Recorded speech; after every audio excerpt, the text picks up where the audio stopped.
The drought continues to impact eastern Iowa. From crops to gardens to grass, everything is taking a hit. Another impact of the drought, river levels. Just a few months ago, the Mississippi was flooding because of snowmelt. Now, because of the drought, those waters have receded. KCRG TV9's Emily Sherrod joins me in the studio. Emily, you spoke with the executive director of a transportation coalition today. So how do the levels on the Mississippi impact farmers this time of year? Yeah, when the river levels get low like they are now, it's harder for those barges to get onto the river. So a lot of these farmers are transporting their crops on those barges.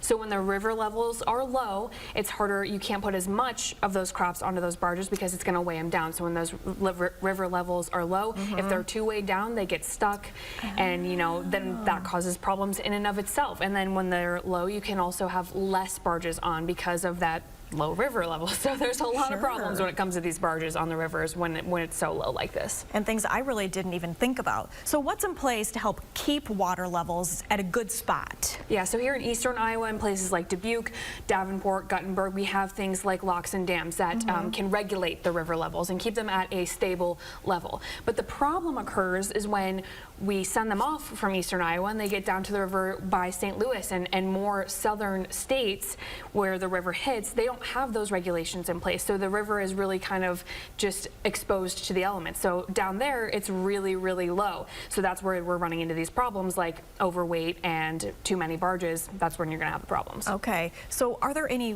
workarounds? Of course, a lot of farmers have Plan B, Plan C in place, things like, trucking their crops or putting them on the railroads. But the thing is, there are Plan Bs and Plan Cs and Plan Ds for a reason. Normally, those are going to cost them more, so it's kind of offsetting what they're doing. They also can store the crops for longer and see if the river levels come back up. But again, all of this is just going to cost them more money in the long run, so they really want to have that Plan A in place. I say, yeah, they want their first choice.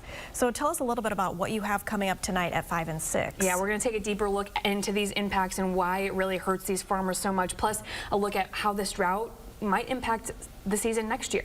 Okay. Thank you so much, Emily.